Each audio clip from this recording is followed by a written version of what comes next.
السلام عليكم ورحمة الله تعالى وبركاته. نحمده ونصلي على رسوله الكريم. أما بعد، فقد قال الله تعالى في القرآن العظيم والفرقان المجيد: أعوذ بالله من الشيطان الرجيم. بسم الله الرحمن الرحيم. ولكل أمة جعلنا منسكا ليذكروا اسم الله على ما رزقهم من بهيمة الأنعام. صدق الله العظيم. قال نبينا صلى الله عليه وسلم: في الأضحية لصاحبها بكل شعرة حسنة، أو كما قال عليه الصلاة والسلام. புகழனைத்தும் புகழுக்குரிய அல்லாஹ் ஒருவனுக்கு உரித்தாகட்டுமாக. அவனது கருணையை உருவான கண்மணி ஹாத்தமுன் நபியின் ஸல்லல்லாஹு அலைஹி வஸல்லம் அவர்களின் மீதும், அன்னாரின் அடிச்சுவடுகளை அடிப்பிசகாமல் அப்படியே பின்பற்றி வாழ்ந்து காட்டி சென்ற உத்தம சத்திய சஹாபாக்கள், தாபிஈன்கள், தபஅ தாபிஈன்கள், ஷுஹதாக்கள், நாதாக்கள், நல்லவர்கள், வலிமார்கள், குறிப்பாக அமர்ந்திருக்கக்கூடிய நம் அனைவர்களின் மீதும் அல்லாஹ்வின் கருணை மலை குறைவின்றி நிறைவாக என்றென்றும் நின்று நிகழட்டுமாக. ஆமீன். கண்ணியமிக்கவர்களே, அல்லாஹ்வின் நல்லடியார்களே, புனிதமிக்க சிறப்பான நபி ஸல்லல்லாஹு அலைஹி வஸல்லம் அவர்களின் நாவால் புகழ்ந்து சொல்லப்பட்ட உம்மஹாத்துல் அய்யாம், அமல்களின் தாய் என்று புகழ்ந்து சொல்லப்பட்ட அந்த நாட்களில் நாம் பயணம் செய்து கொண்டிருக்கிறோம். அல்லாஹ் ஜல்ல ஷானஹு தஆலா இந்த நாட்களினுடைய சிறப்புகளை அடைந்து கொண்ட நல்லோர்களின் கூட்டத்திலே அல்லாஹ் நம் அனைவர்களையும் கபூல் செய்து அருள் புரிவானாக. இந்த நாளினுடைய மகத்துவங்களை விளங்கி உணர்ந்து தன் வாழ்வின் அதிகமான நேரங்களை எவ்வாறெல்லாம் இபாதத்தில் கழித்து அல்லாஹ்வின் பொருத்தம் பெற்றார்களோ அந்த பாட்டையில் நாம் வழிநடந்து செல்வதற்கு அல்லாஹ் நம் அனைவர்களுக்கும் அருள் புரிவானாக. கண்ணியமிக்கவர்களே, அல்லாஹ்வின் நல்லடியார்களே, நாம் பயணித்துக் கொண்டிருப்பது நன்மைகளின் தாய் என்று சொன்னார். இந்த 10 நாள்ல செய்யக்கூடிய இபாதத்திற்கு அதிகமான நற்கூலிகள் வழங்கப்படும். காரணம் என்னன்னு சொன்னா, இதுக்கு மட்டும் உம்மஹாத்துல் அய்யாம் சொல்லுவாங்க. ஏன்னா எல்லா அமல்களும் இதுக்குள்ள வந்துடும். நோன்பு அரஃபாவுடைய நாள் வச்சிருவோம், நோன்பும் உள்ள வந்துருச்சு இந்த 10 நாளைக்குள்ள. தொழுகை எப்பொழுதும் போலவே கரெக்டாக, பெருநாளும் இந்த 10 நாளுக்குள் வந்துவிடும், ஹஜ்ஜும் இந்த 10 நாளுக்குள் வந்துவிடும். எல்லா இபாதத்துகளும் இதற்குள் சங்கமிக்கக்கூடிய நாள். அதனால் இந்த 10 நாட்களுக்குமே அவ்வளவு சிறப்புகளை அல்லாஹ் வைத்திருக்கிறார். ஒரு ஷஹீதுடைய அந்தஸ்து அளவிற்கு என்று நபி ஸல்லல்லாஹு அலைஹி வஸல்லம் கூறியதை கடந்த வாரத்தில் ஆய்வு செய்தோம்.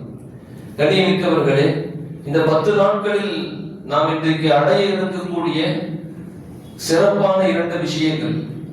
ஒன்று அரஃபாவுடைய நோன்பு. அரஃபாவுடைய நோன்பு எல்லாருமே வைக்க முயற்சிக்கணும். பொதுவாக இந்த 10 நாள் நோன்பு வைப்பாங்க, 9 நாள் நோன்பு வைப்பாங்க, 10வது நாள் நோன்பு வைக்க முடியாது.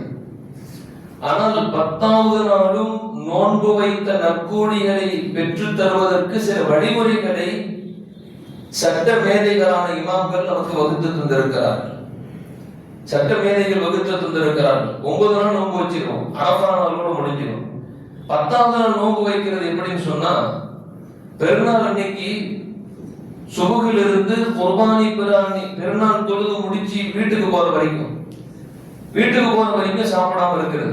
அப்படி இருந்துட்டாருன்னு சொன்னா, அன்றைய தினமும் இந்த 9 நாள் நோன்பு வைத்தால் என்ன நன்மைகளை பெற்றுக் கொண்டாரோ அதே அளவிற்கு நற்கூலி அல்லாஹ் அவருக்கு வழங்குகிறான் என்று சொல்லி இருக்கிறார்கள். அப்படி இந்த 10 நாட்களுக்கு உண்டான சிறப்புகளை வரிசைப்படுத்துகிறார்கள். அதில் நாம் முதல் அடைய இருப்பது அரஃபாவுடைய நோன்பு. எல்லா ஹாஜிமார்களும் அரஃபாவுல போய் தங்கிடணும். அரஃபாவுல போய் தங்கினாதான் அவருக்கு ஹஜ்ஜே போடும். அல் ஹஜ்ஜு அரஃபான்னு சொல்லுவாங்க. ஹஜ்ஜுன்னாலே அரஃபால போய் தங்குறது தான் சொன்னாங்க. அரஃபா அவங்க அந்த நாள்ல அவங்க போய் அங்க தங்கி இருப்பாங்க. துஆ கபூலாகக்கூடிய இடம் அரஃபா. அவ்வளவு பெரிய சிறப்புக்குரிய ஒரு அமல் அந்த அரஃபா. அந்த நாளில் யார் நோன்பு நோக்கிறாரோ ஒரு வருடம் நம்மை விட்டு கடந்து சென்ற ஒரு வருடத்தினுடைய பாவமும் வர வருடத்தில் இருக்கக்கூடிய பாவங்கள் மன்னிக்கப்படுகிறது. அப்படி சொன்னா கடந்து சென்ற ஒரு வருடம் பாவம் சரி, வரக்கூடிய ஒரு வருஷத்தினுடைய பாவம் எப்படிங்க சேர்த்து கலப்பில் ஏற்றுகிறது? பாவம் செஞ்சா கழிஞ்சுக்கிட்டே போகுமான்னா பாவம் செய்யக்கூடிய நசீபை அல்லாஹ் அங்க தரமாட்டான். பாவம் செய்வதற்கு உண்டான மன உந்துதல், மனம் உந்து பாருங்க. சும்மா செஞ்சு பார்த்துருவோம், இன்னைக்கு சும்மா திருடி பார்த்துருவோமே, இதான் எப்படிதான் நடக்குது, அது தப்பு செஞ்சுதான் பார்த்துடலாமே அப்படிங்கிற மனசுக்குள்ள ஒரு ஒரு ஒரு டெஃபினேஷன் கொடுக்கும். இப்படிதான், இப்படி செஞ்சுக்கலாம், இப்படி போயிடலாம், இப்படி வந்துடலாம் அப்படின்னு சொல்லி அல்லாஹ் அந்த உந்துதலை அடிச்சிருவான். ஒரு வருஷம் வரைக்கும் அதனுடைய எஃபெக்ட் பாவம் செய்யுங்கிற எண்ணம் போகாது. அப்ப நம்ம முடிவு பண்ணிடலாம், அரஃபாவுடைய நோன்பு வச்சு அடுத்தடுத்த நாட்களில் பாவத்தின் பக்கம் நம்மளுடைய மனம் சாயாமல் இருந்தால் அரஃபாவுடைய நோன்பு அல்லாஹ் கபூல் செய்ததை போல நாம் வச்சுட்டோம் முடிவு செஞ்சுக்கிறோம். அல்லாஹ் நமக்கு அப்படி வைக்க தௌஃபீக் செய்வானாக. எங்க அல்லாஹ் எப்படியாவது அடியார்கள் நல்ல சீதேவிகளாக அல்லாஹ்வின் பொருத்தம் பெற்றவர்களாக என்னை சந்திக்கணும். அதுக்கு அல்லாஹ் என்னென்ன எப்பப்ப நன்மைகளின் ஆஃபர்களை தர முடியுமோ அல்லாஹ் தந்துகிட்டே இருப்பான். அந்த நாளை, இந்த நாளை சிறப்பான அந்த நாட்களை அடையக்கூடிய நசீபை அல்லாஹ் தந்து கொண்டே இருப்பான். அந்த நாளை அடைந்தும் கூட நாம் அது போன்ற நன்மையான காரியங்கள் செய்யாமல் தவற விட்டால் நாம் தான் கை சேரவாதிகள். அதனால அரஃபாவுடைய நோன்பு செவ்வாய்க்கிழமை இரவு விடிஞ்சா புதன்கிழமை சகர் செஞ்சிடணும். எல்லாரும் நீத்து வச்சிருந்து இன்ஷா அல்லாஹ் இந்த வருஷம் என்ன ஆனாலும் பரவாயில்ல அரஃபாவுடைய நோன்பு வச்சே தீரணும் அப்படின்னு முடிவு சகர் செஞ்சிடணும். செஞ்சுட்டு புதன்கிழமை ஃபுல்லா நோன்பு இருக்கணும். அப்படி நோன்பு இருந்துட்டா 2 வருடத்தினுடைய பாவங்கள் மன்னிக்கப்படுகிறது. எவ்வளவு பெரிய நசீப்! அது மட்டுமல்ல, அரஃபாவுடைய தினத்தில் அல்லாஹ் ஜல்ல ஷானஹு தஆலா நரகவாதிகளை எந்த அளவிற்கு ரமலான் முழுக்க விடுதலை செய்கிறானோ அதே அளவிற்கு அரஃபாவுடைய நாட்களில் விடுதலை செய்கிறான். அரஃபாவுடைய நாட்களில் விடுதலை செய்வது மாதிரி மற்ற நாட்களில் அல்லாஹ் விடுதலை செய்வதில்லை. அந்த அளவுக்கு நரகவாதிகள் அல்லாஹ் விடுதலை செய்யறான். அவனுக்கு அவ்வளவு சந்தோஷமான நாள்.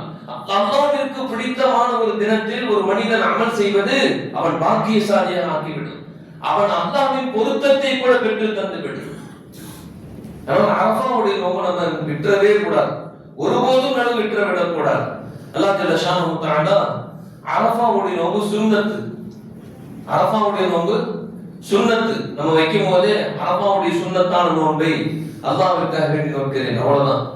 அந்த நேரத்துல சகர் நேரத்துல சிலது நம்பர் கிடைக்காம அவருக்கெல்லாம் போன் அடிச்சு நம்பர் வாங்கி போன் அடிக்கிறேன். ஃபஜ்ர் தொழுகை காமத் சொல்ல 5 நிமிஷத்துக்கு போன் வரும், அட்டன் பண்ணா நோன்பு நீங்க தின்னா வைக்கிறதுன்னு கேட்பாங்க. அதனால அரஃபாவுடைய நோன்பு சுன்னத், சுன்னத்தான நோன்பை அல்லாஹ்விற்காக வேண்டி நோக்கிறேன், அவ்வளவுதான். அரஃபாவுடைய நோன்பு இவ்வளவு பெரிய பாக்கியம் நிறைந்தது. அல்லாஹ் நமக்கு அந்த வாய்ப்பை நல்குவானாக. அடுத்து நாம் அடைய இருக்கக்கூடிய ஒரு அமல், சிறந்த அமல் குர்பானி. குர்பானி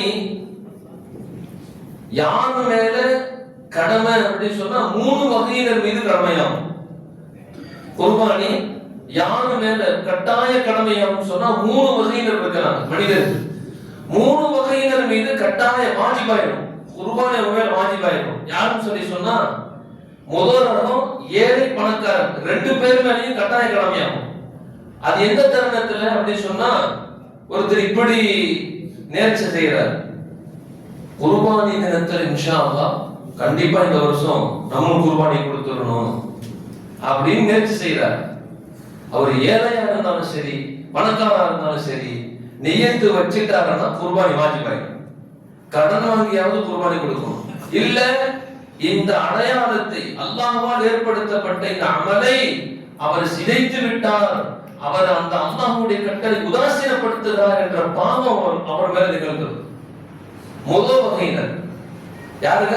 ஏழை பணக்காரன் யாராக இருந்தாலும் அவர் நியத்து வச்சுட்டார் முன்னாடியே, இந்த வருஷம் கண்டிப்பா ஒரு குர்பானி கொடுத்தே ஆகணும் அப்படி சொன்னா கண்டிப்பா கொடுத்துடணும், வாஜிபாயிடும். இது முதல் வகை. இந்த நாள்ல தான். அப்படி எந்த நாள் குறிப்பிடுறாருன்னா குர்பானி நாளில் அப்படின்னு வைக்கிறார். குர்பானி நாள் மொத்தம் 3, பெருநாள், அதுக்கு அடுத்த நாள், அதுக்கு அடுத்த நாள், 10, 11, 12 இந்த 3 நாள் குர்பானி கொடுத்தே ஆகும். இந்த 3 நாளைக்குள்ள அவர் குர்பானி கொடுத்தே ஆகணும். ரெண்டாவது யாருன்னு சொல்லி சொன்னா அவர் மேல கடமையே இல்லை, குர்பானியே கடமை இல்லை. ஆனா குர்பானி கொடுக்கறங்கிற ஆசையில ஆட்டை வாங்கிட்டார். ஒரு ஆடு போய் வாங்கிட்டு வந்துட்டார். வாஜிபாயில ஒரு மேல குர்பானி கொடுத்தே ஆகும். அந்த பிராணியை மாத்த கூட கூடாது. ஒரு சஹாபி சந்தைக்கு போனாங்க. அருமையான நல்ல ஒரு ஒட்டகம், அருமையான ஒட்டகம், 300 பொற்காசு கொடுத்து வாங்கிட்டான். அன்னைக்கு 1500 வருஷத்துக்கு முன்னாடி 300 பொற்காசுங்கிறது வந்து இன்னைக்கு பல லட்சங்களை தாண்டது. ரிசல்ட் சொன்னாங்க, யார சொல்லலாம், நான் ஆட்டு மாதிரி ஒரு அழகான ஒட்டகம் வாங்கிட்டு வந்துட்டேன், விலை உயர்ந்த ஒட்டகம். இன்னைக்கு இந்த விலை உயர்ந்த ஒட்டகத்தை இன்னும் கொஞ்சம் அதிக ரேட்டு வச்சு விட்டா அதிகமா போயிடும். அப்படி போனதுக்கு பின்னாடி அந்த கொஞ்சம் கம்மி ரேட்ல இருக்கக்கூடிய ஒட்டகங்கள் எல்லாம் குர்பானி பிராணிகளை வாங்கி நிறைய ஒட்டகம் தரலாமே, நிறைய பிராணிகளை அறுக்கலாம்ல, யார சொல்லலாம், அப்படி செய்யலாமான்னு சொல்லி கேட்டாங்க ஒரு சஹாபி. ரிசல்ட் சொன்னாங்க, எந்த குர்பானிக்காக வேண்டி எந்த பிராணி நீ வாங்கினாயோ அதேதான் அறுக்கணும், நீ அதேதான் அறுக்கணும். உங்க மேல அது கடமை ஆயிடுச்சு. குர்பானிக்கு வாங்கிட்டேன், அதை கொடுத்துட்டு இது கொடுத்தா ஒரு 30,000 போகும், அதுக்கு 2 ஆடு அறுத்தரலாம். ஒரு ஆடு வாங்குறதுக்கு 2 ஆடு அறுக்கிறது நன்மை கூட இல்லைன்னு நினைச்சுக்கிட்டு அந்த ஆடை வித்துட்டு இன்னும் 2 ஆடு எக்ஸ்ட்ரா வாங்குற மாதிரி ரேட்டு போட்டு வித்துட்டு 2 ஆடு வாங்கி எடுத்தாலும் கூடாதுன்னு சொன்னாங்க ரிசல்ட். அதனால ஒருத்தர் 2வது வகை யாருக்கு வாஜிபு கடமையாயிரும் குர்பானின்னு சொல்லி சொன்னா, எந்த மனிதர் குர்பானி கடமையே இல்லை, ஆனா குர்பானி கொடுக்கணுங்கிற ஆசையில ஒரு ஆடு வாங்கிட்டு விட்டாரு, அவரு மேல வாஜிபு அந்த பிராணியை குர்பானி கொடுத்தே ஆகணும். 3வது வகை, அது எல்லாத்துக்கும் தெரிஞ்ச சட்டம், வசதியுடையவர்கள். குர்பானி பிராணி கொடுப்பதற்கு வசதியுடையவர்கள். யார் வசதியுடையவர்கள் அப்படி சொன்னா, 612 கிராம் வெள்ளி ரேட் அளவிற்கு யார் தன்னிடத்தில் அதை வாங்கும் அளவிற்கு செல்வம் இருக்குமோ அவர் மேல வாஜிபாய். அந்த 3 நாள் 10, 11, 12 இந்த பிறை 3 நாள்ல, அந்த 3 நாள்ல யாருக்கிட்ட 612 கிராம் வெள்ளி வாங்குற அளவுக்கு வீட்டில் செல்வம் இருக்கோ அவர் குர்பானி வாஜிபாய், குர்பானி கொடுக்கணும். இது எல்லாத்துக்கும் தெரிஞ்ச சட்டம். அது பொதுவான இன்னொரு சட்டம் இருக்குது, யாராருக்கெல்லாம் ஜகாத் கடமையோ அவர் குர்பானி கொடுக்கணும், கடமையாயிரும். அல்லாஹ் ஜல்லஷானஹு தஆலா அதை முழுமையாக அவன் ஏற்றுக்கொள்ளக்கூடிய வகையிலே அந்த அமலை நிறைவு செய்யக்கூடிய நற்பாக்கியத்தை அல்லாஹ் நம் அனைவருக்கும் தந்தருள் புரிவானாக. அதே போல நபி ஸல்லல்லாஹு அலைஹி வஸல்லம் அவங்க சொன்னாங்க,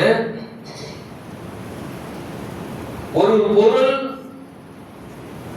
ஒருத்தர் வாங்குறார், ஒரு பொருள் ஒருத்தர் வாங்குறாரு, அது எப்படிப்பட்ட நேரத்துல தருணத்துல அவர் தரணும் அப்படின்னு சொல்லி சொன்னா, குர்பானி யாரெல்லாம் தரணும்னு சொன்னா அவர் முதல்ல முக்கியமா இருக்கணும், சொந்த ஊர்ல இருக்கக்கூடியவரா இருக்கணும். பயணத்துல இருக்கிறார், பயணத்துல இருந்தா அவர் கொடுக்கணுங்கிற அவசியம் இல்லை. இதுல 2 வகை இருக்குது.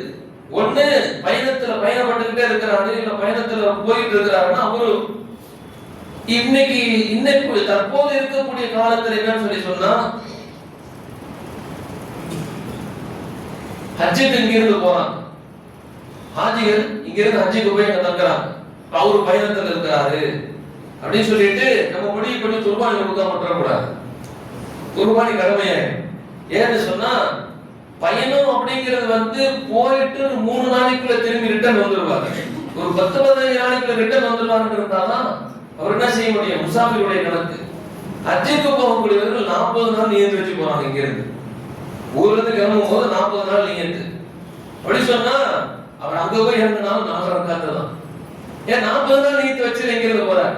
15 நாளுக்கும் குறைவாக அந்த பயணம் இருந்தால் மட்டுமே முசாஃபிருடைய கணக்கில் வருவார். 15 நாட்களோட குறைவா இருக்கணும். அங்க போனா கண்டிப்பா அந்த வேலை முடியறதுக்கு 20 நாள் ஆகும் அல்லது 17 நாள் ஆகும் அப்படின்னு சொல்லி சொன்னா அவர் 4 ரக்காத் தான் தொழுகணும். அவர் என்ன செய்ய மாட்டாரு, முசாஃபிருடைய சட்டத்துக்கு வர மாட்டார். கஸ்ருடைய தொழுகை அவருக்கு கடமை இல்லை. கஸ்ர் 4 ரக்காத் உள்ள தொழுகையில 2 ரக்காத் தான் தொழுகணும். அது முசாஃபிர் யாருன்னு சொன்னா 75 கிலோமீட்டர் தாண்டணும், அவருடைய பயணம் 75 கிலோமீட்டர் தாண்டியாக இருக்க வேண்டும். அதே போல 15 நாளுக்கு குறைவாக எண்ணிக்கையில் உள்ள நாட்களில் அவர் தங்குறேன்னு முடிவு செஞ்சிருந்தா மட்டும்தான் அவர் 4 ரக்காத் அவ்வளவு தொழுகி 2 ரக்காத் தொழுகணும். அவர் முசாஃபிருடைய கணக்கில் வருவார். ஹஜ்ஜுக்கு போகக்கூடியவர்கள் 40 நாள் நியத்து வச்சு போறாங்க இங்க இருந்து. அப்ப என்ன அவங்க சொல்லி சொன்னா அவங்க முசாஃபிருடைய சட்டத்துக்கு வரமாட்டார்கள். அவர்கள் மீது குர்பானி கடமையாக இருந்தால் கொடுத்தே ஆக வேண்டும். இல்லைன்னு சொன்னா இன்னைக்கு நிறைய ஹாஜிகள் போகும்போது என்ன செய்யறாங்க, பயணத்துல இருக்கிறோம், ஹஜ்ஜுடைய பயணத்தில் இருக்கும்போது நமக்கு கடமையாகாதுன்னு சொல்லி சொன்னா அந்த கடமையை பால்படுத்த பாவியாக போய் விடுவார். எந்த இடத்துல போய் ஒருத்தர் பாவியாக அது போல பார்க்கணும். உலமாக்கள்கிட்ட கலந்தாலோசித்து ஒரு ஆலோசனை செய்யணும். ஹஜ்ரத் இது மாதிரி நான் பயணம் பண்றேன், ஆனிஷா எப்படி கூடுமா கூடாதா, குர்பானி கொடுக்கணுமா கொடுக்க கூடாதா அப்படின்லாம் சொல்லி என்ன செய்யணும். ஒரு பயணம் செய்யக்கூடிய ஆட்சி அல்லது பயணம் செய்யக்கூடிய ஒரு பயனாளி என்ன செய்யணும்னு சொன்னா ஆலோசனை செஞ்சுக்கணும். அதெல்லாம் செய்யாம நம்ம பயணத்தில் இருக்கும் பிரச்சனை போயிட்டாருன்னா அவ்வளவு பெரிய சிறந்த இடத்தில் ஹரமைன்ல போய், மக்காவில் ஒரு ஹரம், மதீனா ஒரு ஹரம், ஹரமைன்ல போய் குர்பானி என்ற அந்த அமலை பால்படுத்திய பாவி என்ற நிலையோடு குறித்திருப்பார். அல்லாஹ் அப்படிப்பட்ட நசீபை விட்டும் ஹாஜிகளை அல்லாஹ் பாதுகாப்பானாக. சட்டம் தெரியாதவர்களுக்கு கூட அல்லாஹ் அங்கு வைத்து விளக்கம் அளித்து குர்பானியை நிறைவேற்றக்கூடிய பாக்கியத்தை நசீபாக்குவானாக. ஒரு சிறந்த இடத்துல போய் நல்ல உயர்வான அந்தஸ்தைகளையும் நன்மைகளையும் கொள்ளையடித்து பரிசுத்தமானாக வரணும். அங்க போயிட்டு அல்லாஹ்வுடைய கடமையை பால்படுத்தி அல்லாஹ்வுடைய சின்னங்களை அல்லாஹ்வுடைய அடையாளங்களை அசிங்கப்படுத்தி கேவலப்படுத்திய பாவியாக திரும்பிடக்கூடாது. அல்லாஹ் பாதுகாப்பானாக. நபி ஸல்லல்லாஹு அலைஹி வஸல்லம் சொன்னாங்க, ஹஜ்ஜுக்கு போறதுக்குரியதுல இந்த வகை இருக்குது, ரொம்ப கவனிக்கணும்.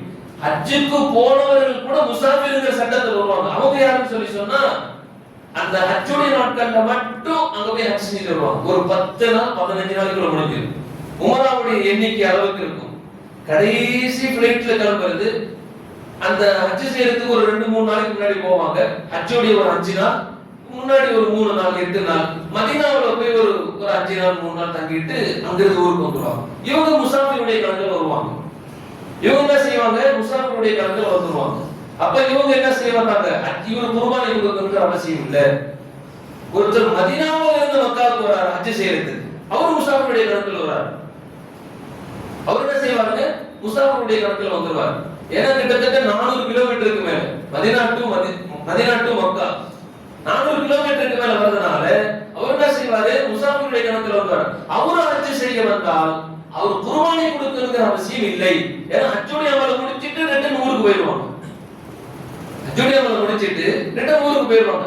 இப்ப இவரு ஹஜ்ஜுக்கு போகக்கூடிய இந்த வகையினர்கள் எப்படி அந்த நாட்களை குறைத்து ஹஜ்ஜுடைய பயணத்தை ஏற்படுத்தி கொண்டவர்களுக்கு குர்பானியுடைய அமல் அவருக்கு தேவையில்லை. குர்பானியோட அவசியம் இல்லை. அது அல்லாமல் 40 நாள் நீயத்துல இங்கிருந்து போகக்கூடியவர்களுக்கு குர்பானி கடமையா. அதனால சொந்த பந்தங்கள் உறவுகள் யாரும் போன் தொலைத்தொடர்புல இருக்கக்கூடிய பெரிய நசீப் இருக்கிறதுனால இந்த விஷயங்கள் என்ன செய்யுங்க, ஒண்ணு குர்பானி அங்கேயே கொடுக்கலாம், அங்க கொடுக்க முடியாது, பொருளாதார இப்போதைக்கு கைதைகள் அந்த அளவுக்கு இல்ல, பிராணிகள் வாங்கி பாஷ பிரச்சனை இருக்கு. அரபி தெரியும், அரபி தெரிஞ்சு அங்க போய் அரபு நாட்டில் என்ன செய்யலாம், பேசி என்ன ரேட்டு நான் சொல்ற ரேட்டு விலைக்கு வாங்கலாம். இல்லைன்னு சொன்னா அவர்களின் சார்பாக குர்பானி இப்படி எங்கேயாவது கொடுத்துடணும். அவர்களின் சார்பாக குர்பானி நீங்க கொடுத்துடணும். குர்பானி கடமையானவர்கள் அல்லாஹ் ஜல்ல ஷானஹு தஆலா விளங்கி நடக்க தௌஃபீக் செய்வானாக.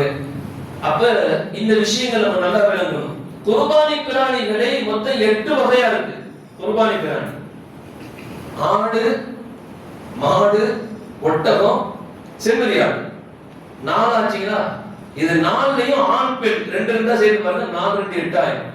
8 வகை சமானியத்த அஸ்வாஜ் அல்லாஹ் சொல்றான் சூரத்துல் அஹ்ராஃப்ல. சமானியத்த அஸ்வாஜ்னு சொல்றான் அல்லாஹ். 8 வகையில என்னது, 8 வகையில குர்பானி பிராணி அமையணும். இந்த 8 வகைக்குள்ள இருக்கணும். ஆட்டுல ஆணாடும் கொடுக்கலாம், பெண் ஆடும் தரலாம். அதே போல மாட்டுலயும் ஆண் மாடு பெண் மாடு. இப்ப மாட்டுல இன்னொரு பிரச்சனை இருக்கு. சில இடங்கள்ல எரும மாடு தராங்களே, அது மாட்டுடைய ஹுக்கும்ல வருமா அப்படின்னு சொல்லி சொன்னா அது இனம் மாடு என்று அதுல ஹுக்கும்ல இருப்பதனால எரும மாடு தருவதும் கூடும், எரும மாடு தருவதும் கூடும். ஆண் பெண் 2 எந்த இனத்துல ஆணாவும் இருக்கலாம் பெண்ணாவும் இருக்கலாம் கூடும். அதே போல செம்மறியாடுடைய விஷயத்துல நம்ம நல்லா விளங்குறதுன்னு சொன்னா 6 மாச குட்டி தரலாம் அப்படின்னு ஒரு சட்டம் இருக்குது. 6 மாச குட்டி தரலன்னா இப்படி விட்டாண்டு பொடி குட்டி அது நல்லா தூக்கி அறுத்து போடக்கூடாது. 6 மாச குட்டி ஆனா நல்லா கொழுத்து நல்லா பெருத்து 1 வருஷத்தினுடைய குட்டி போல காட்சி அளிக்கணும். செம்மறி ஆட்டுக்கு மட்டும் நபி ஸல்லல்லாஹு அலைஹி வஸல்லம் அப்படி ஒரு சலுகை கொடுத்திருக்காங்க. ஏன்னா செம்மறி ஆட்டுடைய வளர்ச்சி அதிகம், அதற்கு முடியிலிருந்து அதனுடைய சதை பகுதி எல்லாம் கொஞ்சம் விரைவாக வளரும், அதுக்காக அப்படியே கொடுக்கலாம். அதே போல செம்மறி ஆடுகளில் இன்னொரு விஷயம் இருக்குது, கொம்பு உள்ளதும் தரலாம் கொம்பு இல்லாததும் தரலாம். சில பேர் குர்பானி பிராணி கொடுக்கிறதுனால கொம்பு இல்லாத ஆடு கொடுக்க கூடாது, அது ஒரு குறையாயும் அப்படின்னு. அது கொம்பு உள்ள ஆடு பிடிச்சுக்கிட்டு வந்து ஆடு சண்டை கட்டி கொம்பு உடஞ்சி போச்சுனாலும் குறையாகும். பிடிக்கும் போது இயற்கையிலேயே ஒரு ஆட்டுக்கு ஒரு மாட்டுக்கு கொம்பு இல்லாமல் இருந்தால் அது கூட குர்பானி கொடுப்பது கூடும் மார்க்கம் சொல்லு. அப்ப இந்த 8 வகையான பிராணிகளை குர்பானி கொடுப்பது கூடும். அப்ப இந்த இன்னொரு விஷயம் இருக்கு, இந்த பிராணிகளுக்கு நபி ஸல்லல்லாஹு அலைஹி வஸல்லம் வரையறுப்பு கொடுத்திருக்கிறாங்க. ஒட்டகமாக இருந்தால் 5 வருஷம் பூர்த்தியாகணும், 4 வருஷம் 5வது வருஷம் பூர்த்தி ஆகிறதுக்கு இன்னும் 1 நாள் 2 நாள் தான் இருக்குதுன்னு சொன்னாலும் அந்த பிராணி குர்பானி கொடுத்தா குர்பானி கூடாது. அந்த பிராணி குர்பானி கொடுத்தா குர்பானி கூடாது. எப்படி சிறுத்து கணக்கு இந்த ஒட்டகம் இந்த டேட்ல பிரச்சனை டேட்டா பொறுத்தா வைக்க முடியும்? ஒரு நண்பர் கேட்கிறார், ஒரு நண்பர்கிட்ட விளக்க சொன்னோம், இப்படி செய்திக்கணும். அசத்து என்ன சிறுத்து இந்த காலத்துல இருக்கிறீங்க, குர்பானி பிராணிக்கு டேட்டு குறிச்சிக்க முடியுமா? இந்த நேரத்துக்கு பிறந்தது அவன் கணக்கு போட்டு பார்த்தா இத்தனை வருஷம் ஆகுது. மார்க்கம் எல்லா விஷயத்திற்கும் வழி சொல்லுது. பிராணிகளுக்கு 1 வருஷம் ஆனாலும் பல்லு பெருகும். பல்லு இருக்கு பாருங்க, முன் பல்லு, அந்த பல்லு கொஞ்சம் சின்னதா இருக்கும். குழந்தைகளுக்கு முளைச்சா எப்படி இருக்கும் அது மாதிரி எல்லா பிராணிகளுக்கும் ஆரம்பத்துல சின்ன பல்லா தான் இருக்கும். அது 1 வருடம் பூர்த்தி ஆயிட்டால் பல்லு உளுந்து முளைக்கும், பெருசா முளைக்கும். அதுதான் கணக்கு. எத்தனை பல்லு போட்டிருக்குதோ அத்தனை வருஷம் கணக்கு. இது நல்லா அதில் அந்த கலையில் தேர்ச்சி பெற்றவர்களிடத்தில் அல்லது அதை பற்றி நல்லா தெரிஞ்சவர்கள்ட்ட ஆணு பிடிக்க போனாலே டக்குன்னு வாயை பிடிச்சி எனக்கு கீ ஒதுக்க பிடித்து பார்ப்பான். 2 பல்லா 4 பல்லா அப்படி பார்ப்பான். அது பழக்கம் இருக்கு. அது கிராமத்தில் உள்ளவர்களுக்கு அல்லது அந்த ஆடு மாடு வாங்கி கொடுக்கக்கூடிய குலத்தும் உள்ளவர்களுக்கு அந்த நிலை தெரியும். அதனால அப்படி அந்த எண்ணிக்கையில் அந்த வயது வரம்பை சரியாக பூர்த்தியான ஆடாக குர்பானி பிராணியா தரணும். அதுல குறையிருந்து விட்டால் குர்பானி கூடாம போயிடும். நபி ஸல்லல்லாஹு அலைஹி வஸல்லம் சொன்னாங்கல்ல, அல்லாஹ்வினுடைய நியதி ஒட்டமா இருந்தா 5 வருஷம் பூர்த்தி ஆகணும். 4 வருஷம் தான் முடிஞ்சிருக்கு, ஆனா 5 வருஷம் மாதிரி தெரியுது அப்படின்னா கூடாது. 5 வருஷம் கம்ப்ளீட் ஆயிருக்கும். மாடாக இருந்தா 2 வருஷம் பூர்த்தி ஆயிருக்கணும். 2 வருஷம் பூர்த்தி ஆகிறதுக்கு ஒருத்தர் வீட்டிலேயே வளர்த்து சொல்றார், 2 வருஷம் பூர்த்தி ஆகிறதுக்கு 1 நாள் தான் இருக்குது சார், குர்பானி நீங்க கொடுத்தோம் கடைசி நாள் சொன்னா அந்த மாடை கூட இருக்க கூடாது. மாடு கிடைக்கலையே குர்பானி பிராணி கூடாது. 2 வருஷம் பூர்த்தியானதாக இருக்க வேண்டும். நாயகம் ஸல்லல்லாஹு அலைஹி வஸல்லம் சொன்னாங்க, 2 வருஷம் முழுசா பூர்த்தியானல குர்பானி பிராணி அதில் தருவது கூடாது. மார்க்கத்துடைய சட்டம். ஆடு அதே போல வெள்ளாடாக இருந்தால் 1 வருஷம் கம்ப்ளீட் ஆயிருக்கணும். குர்பானி தரக்கூடிய அளவிற்கு உடல் அமைப்பு இருக்கணும். நம்ம நெறிஞ்சி போய் மெலிஞ்சி போய் தோலும் எலும்பா கிடக்கு. அப்படிப்பட்ட ஆடை என்ன செய்யக்கூடாது, குர்பானி பிராணியா தரக்கூடாது, நம்ம தேர்வு செய்யக்கூடாது. நபி ஸல்லல்லாஹு அலைஹி வஸல்லம் சொன்னாங்க.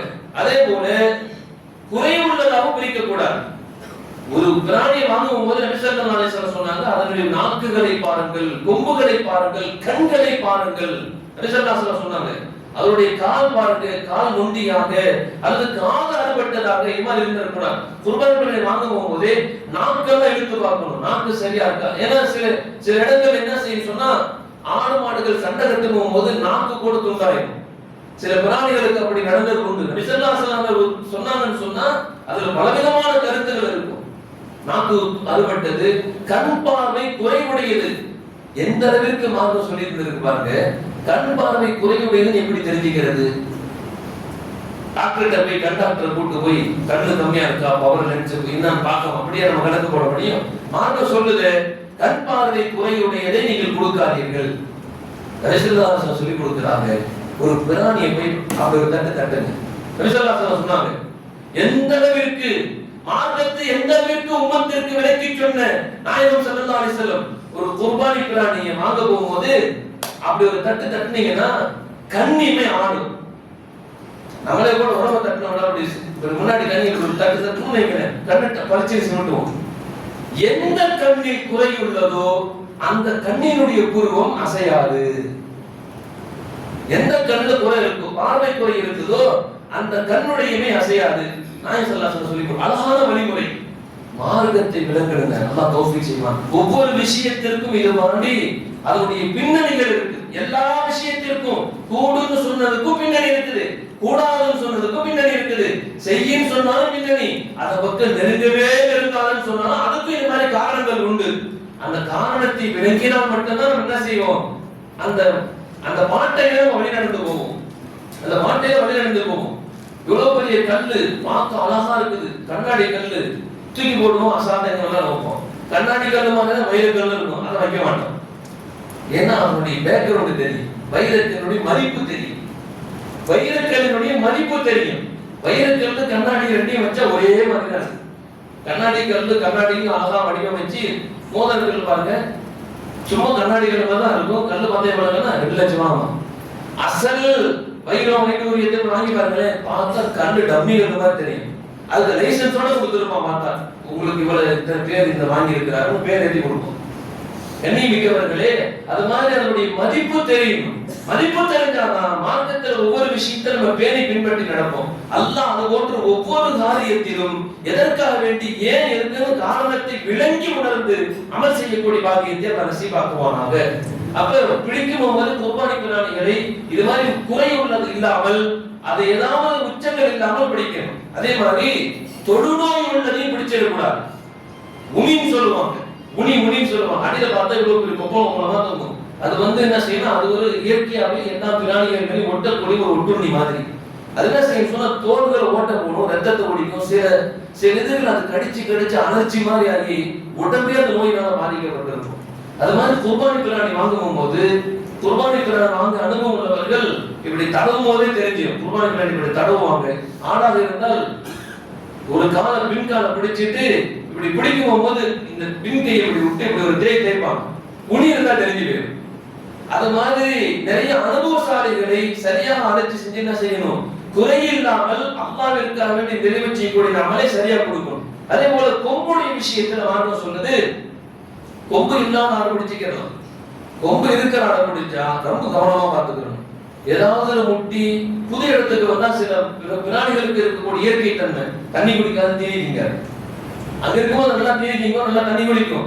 இடம் மாறிட்டாவே என்ன செய்யும் சொன்னா, அது விதமான ஒரு கிளி தட்டின மாதிரி தண்ணி குடிக்காது தீனி திங்காது, அது பழகணும். அப்ப அந்த மாதிரி கொம்பு பெருசா இருக்கிற சில இடத்துல போய் மிரண்டும், மிரண்டுகிட்டு போய் முட்டுறது, யாரு வந்தா இடிக்கிறது, சவுத்துல இடிக்கிறது. கொம்பு உடஞ்சிட்டா பிரச்சனை, கொஞ்சமா உடஞ்சி போச்சு பிரச்சனை கூடும். கொம்பு வேகமா இடிச்சதுல, அது மிரண்டு போய் வேகமா இடிச்சதுல கொம்பு வேரோட கலந்துருச்சு அப்படின்னா அந்த பிராணி குர்பானி கொடுக்கறது கூடாது. எத்தனை லட்சம் போட்டு வாங்கி இருந்தாலும் சரி, அது சபத்தாதான் செய்ய முடியும். நான் சொந்த விஷயத்துக்கு எதுக்கு வேணாலும் பயன்படுத்திக்கலாம். குர்பானிக்கு இன்னொரு பிராணி வாங்கி தான் கொடுக்கணும். குர்பானி பிராணி ஒருத்தர் வாங்கிட்டு வந்துட்டாரு, ஓடி போச்சு. குர்பானி பிராணி வாங்கிட்டு வந்து கயிறு சரியா கட்ட ஓடி போச்சுன்னு சொன்னா அதே பிராணி தொலைவி பிடிக்கணும். தொலைவியும் கிடைக்கல, எங்க விசாரிச்சும் கிடைக்கலன்னு சொன்னா இன்னொரு பிராணி வாங்கி அறுக்கும் அளவிற்கு ஆட்கள் இருந்தால் அந்த குர்பானி நாட்கள் முடியறதுக்குள்ள வாங்கி அறுத்துடணும். இல்லாட்டி குர்பானியுடைய கடமை இவர் நிறைவு செய்யவில்லை என்ற அந்த குற்றம் இவர் மேல் ஏற்பட்டு போயிடும். அதனால இந்த கொம்பு உள்ள பிராணிகளை வாங்கினா அதுக்கு பக்கத்துல முட்டை மாதிரி இருக்கக்கூடிய சூழ்நிலைகள் இல்லாத மாதிரி பாதுகாப்பா பார்த்துக்கிறது நம்ம கடமை. கொம்பு முழுசா உடஞ்சி வச்சு கூடாது, கொஞ்சம் உடஞ்சி இருக்குது, ஒரு பாதி கொம்பு உடஞ்சிருச்சு, பாதி கொம்பு இருக்குதுன்னு சொன்னா அது குறையுடன் கூடும், மக்ரூஹ்னு சொல்றாங்க. மார்க்கத்துடைய சட்ட நிபுணர் இருக்கு மக்ரூஹ். அடுத்தது கண் பார்வைக்கு நம்ம தெரிஞ்சு போச்சு. நபி ஸல்லல்லாஹு அலைஹி வஸல்லம் அடுத்து சொன்னாங்க, காதுல 3 பாகமா போட்டா எவ்வளவு வரும்? ஒத்த விரல் இருக்குது, 3 கோடு இருக்கும், 1 2 3. அதுல 3ல் ஒரு பகுதி வெட்டப்பட்டிருந்தால் அந்த பிராணி காது அறுபட்ட பிராணி கூடாது. 3 காது 3 இன்ச் இருக்குதுன்னா 1 இன்ச் அளவுக்கு கட் பண்ணி இருக்க கூடாது. சும்மா ஆடு மாடுகள் விளையாடுறது இடிச்சுக்கிட்டதுல கொஞ்சோண்டு நசிங்க காது பிடிச்சு போச்சு, சும்மா கொஞ்சோண்டு முகனையில, அது பிரச்சனை கூடும். ஆனால் அந்த காதை 3 பங்காக போட்டு அதில் ஒரு பாகம் அளவிற்கு கட்டா இருந்துச்சு, துண்டுபட்டு போச்சுன்னு சொன்னா அந்த ஆடை பிடிக்காதீர்கள், கொடுக்காதீர்கள், குர்பானி கூடாது நபி ஸல்லல்லாஹு அலைஹி வஸல்லம் சொன்னாங்க. அதே போல பெண் பிராணியாக இருந்தால் கவனிக்க வேண்டிய சில முக்கியமான விஷயங்கள். பெண் பிராணியா இருக்குதுன்னு சொன்னா அதுக்கு எப்பயுமே ஆடாக இருந்தால் அது 2 மடு இருக்கும், ஆட்டுல 2 மடு இருக்கும், பால் பீச்சக்கூடிய மடு 2 இருக்கும். அதுல ஒண்ணு துவண்டு போய் ரொம்பவும் சூம்பி போய் இருக்க கூடாது, அந்த பிராணி கொடுக்க கூடாது. மாடாக இருந்தால் 4 மடை இருக்கும், 4 பால்களுக்கு 4 மடை இருக்கும். அதுல 2 இது ரொம்பவும் ஏதாவது நோயால் அல்லது ஏதாவது உடல் பிரச்சனையால் 2 இது நஞ்சு இருக்கக்கூடாது, பழுதடைஞ்சு இருக்கக்கூடாது, அந்த பிராணி கூடாது. அப்ப ஒட்டக அந்த மாடு பிராணி வாங்குகின்ற பொழுது அது கர்ப்பமானதாக இருக்கக்கூடாது, அதையும் நல்லா கவனிச்சிடணும். ஒருவேளை இவருக்கு தெரியல, கொடுத்தவருக்கும் தெரியல, குர்பானி பிராணி வாங்க அறுக்கும் போது ஒரு குட்டி இருக்குதுன்னு சொன்னா அந்த குட்டி உடனே குர்பானி கொடுத்துருவாங்க. அதுதான் மார்க்கத்துடைய சட்டம். வாங்க அது மாதிரி பிராணி வாங்கக்கூடாது. ஒருவேளை வாங்கின பிறகு அப்படி ஒரு நிகழ்வு நடந்தால் அந்த குட்டி உடனே குர்பானி கொடுத்துடணும், அதையும் குட்டியை சேர்ந்து அறுத்துடணும். ஆனால் வாங்குறதுக்கு முன்னாடியே அது சரியா இருக்குதுன்னு தெரிஞ்சா அதை வாங்கக்கூடாது. அதே போல கூட்டு குர்பான் நபி ஸல்லல்லாஹு அலைஹி வஸல்லம் சொன்னாங்க, அவங்க கொம்பு உள்ள வெள்ளையும் கருப்பும் கலந்த ஆடை நபி ஸல்லல்லாஹு அலைஹி வஸல்லம் குர்பானி கொடுத்திருக்கிறார்கள். இன்னினாக இருக்கக்கூடிய ஆடு கூடும். இன்னினா அது காயடிக்கப்பட்ட ஆடு. நபி ஸல்லல்லாஹு அலைஹி வஸல்லம் அந்த ஆடை ரொம்ப விரும்புவாங்க. ஏன் சொன்னா நஜீஸின் பக்கம் அது போகாது. காயடிக்கப்பட்ட ஆட்டினுடைய கறி வாட வராது, துர்வாட வராது. நபி ஸல்லல்லாஹு அலைஹி வஸல்லம் விரும்பி கொடுத்திருக்கிறாங்க. அது மாதிரி ஆட்டு கொடுக்கிறது கூடும். கூட்டு குர்பானியை ரொம்ப கவனிக்க வேண்டிய முக்கியமான செய்தி என்னன்னு சொன்னா, கூட்டு குர்பானி இருக்குன்னா 7 பேர் முஸ்லீமா இருக்கணும். சில கிராமங்கள்ல பாய் நல்ல காரியம் செய்யுங்க, எனக்கும் ஒரு பங்கு போட்டுங்க சேர்த்துறாங்க. நட்பு உறவுகள் இல்ல, எல்லாரும் மாமா மச்சான் பழகிறாங்க அப்படிங்கிறதுக்காக வேண்டி சில கிராமப்புறங்கள் என்ன செய்யறாங்கன்னு சொன்னா, நம்ம மாமாவை சேர்த்துக்கப்பா அப்படின்னு மாமாவுக்கு ஒரு பங்கு சேர்த்து விட்டுருவாரு. 7 பேருக்கும் குர்பானி போடாம போயிடும். அதனால கூட்டு குர்பானி இப்படி ஒரு நிலை இருக்கு. இன்னொரு விஷயம் என்னன்னு சொன்னா, அந்த 7 பேருக்குமே நியத்து அல்லாஹ்வின் அன்பையும் பொருத்தத்தையும் பெறணும் அப்படிங்கிற நியத்துல இருக்கணும். கூட்டு குர்பானியில இது ரொம்ப டேஞ்சரான செய்தி. 7 பேருக்கும் இந்த வருஷம் போன வருஷம் கறி 1 பக்கெட் தான் தந்தோம், இந்த வருஷம் கொஞ்சம் கூட கிடைக்குது, பக்கெட்டே பெருசாகும் அப்படி சொன்ன வைங்களேன், இன்னாரில் ஓதி அவருக்கு குர்பானியே கூடாம போயிடும். குர்பானி கொடுப்பது அந்த மனிதர் அல்லாஹ்வின் அன்பையும் அல்லாஹ்வின் பொருத்தத்தையும் பெற வேண்டும் என்ற உயர்வான எண்ணத்தில் தான் கூட்டு குர்பானி 7 பேருக்குமே நியத்து இருக்கணும். 7 பேர்ல நியத்து உபகரணம் போட்டுக்கலாம், இந்த வருஷம் கொஞ்சம் நிறைய போட்டு பிள்ளைக்கு விளையாட்டுக்கு அனுப்புவோம் அப்படின்னு உபகரணம் போட்டு நியத்து வச்சாலும் வைங்களேன், 7 பேருக்குமே இன்னாரில்லாதான் அல்லாஹ் பாதுகாப்பானாக. அடுத்தது நபி ஸல்லல்லாஹு அலைஹி வஸல்லம் அந்த இறைச்சி 7 பங்கா பிரிக்கணும், 7 பங்குமே சரியா இருக்கணும். ஒரு பங்கு 5 கிலோ, இன்னொரு பங்கு 5 கிலோ, வட்டி ஆயிடும். இது வட்டி ஆயிடும் சொல்லுது மார்க்கம். ஏன் தெரியுங்களா, 7 பேருமே கூட்டு, இப்ப உதாரணத்துக்கு ஒரு கூட்டுக்கு 4000 ரூபாய் சொன்னா 7 பேரும் 4000 ரூபாய் தான் கொடுக்குறாங்க. 7 பேருமே 4000. அப்ப ஒருத்தர் கூட அதிகமா காடு கூசு கறி அதிகமா கூட்டி கொடுக்குறாங்க அப்படின்னு சொன்னா அது வட்டி ஆயிரும், அது ஹராமாயிரும். கடைசியில கூட்டு குர்பானி செய்யக்கூடியவர்கள் ரொம்ப கவனமா செய்யணும். இல்லாட்டி இது மாதிரி பிரச்சனை வரும் தெரிஞ்சா தவிர்த்துக்கிறது நல்லது.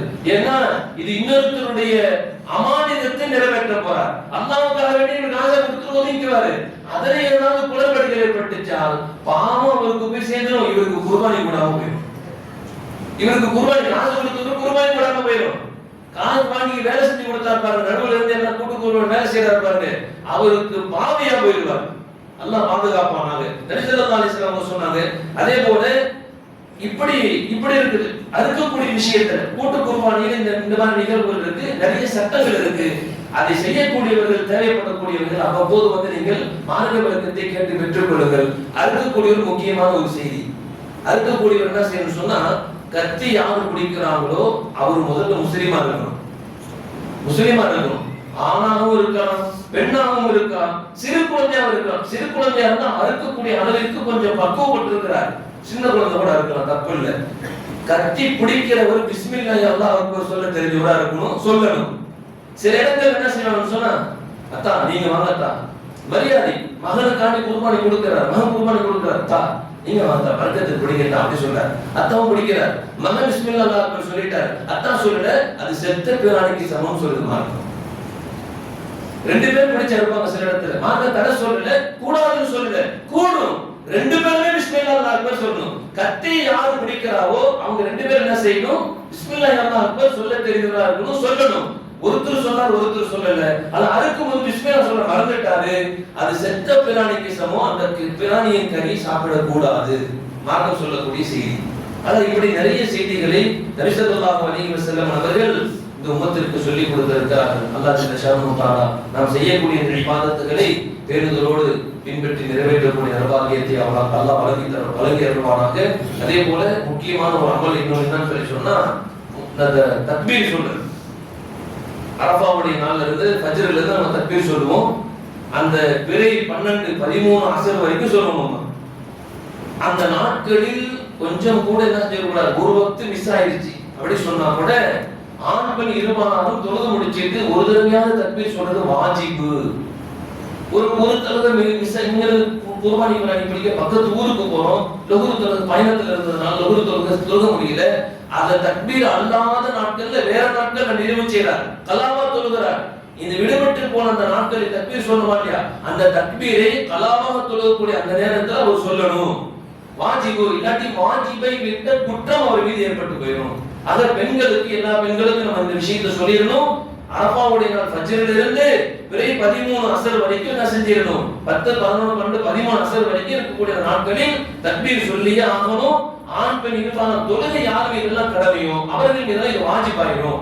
அல்லாஹ் ஜல்ல ஷானஹு தஆலா மார்க்கத்துடைய எல்லா விஷயங்களையும் விளங்கி பேணுதலோடு பின்பற்றி நடக்க வாய்ப்புகளை அல்லாஹ் நம் அனைவருக்கும் தந்தர் புரிவானாக. அதை விளங்குவதற்குள்ள அறிவு ஆற்றல்களை அல்லாஹ் செம்மையாக செழுமையாக அல்லாஹ் நமக்கு வழங்கி புரிவானாக. அவன் செய்யக்கூடிய, அவனுக்காக வேண்டி செய்யக்கூடிய இபாதத்துகளில் குறை ஏற்பட்டு விடாமல் அல்லாஹ் பாதுகாப்பானாக. அவருடைய கோபதாபங்கள் நிகழ்ந்து விடாமல் அல்லாஹ் பாதுகாப்பானாக. ஷைத்தானுடைய தூண்டுதலால் அந்த அமல்கள் பாழாகி விடாமல் அல்லாஹ் பாதுகாப்பானாக. வாஹிரு தஅவானா அல்ஹம்துலில்லாஹி ரப்பில் ஆலமீன். அஸ்ஸலாமு அலைக்கும் வரஹ்மத்துல்லாஹி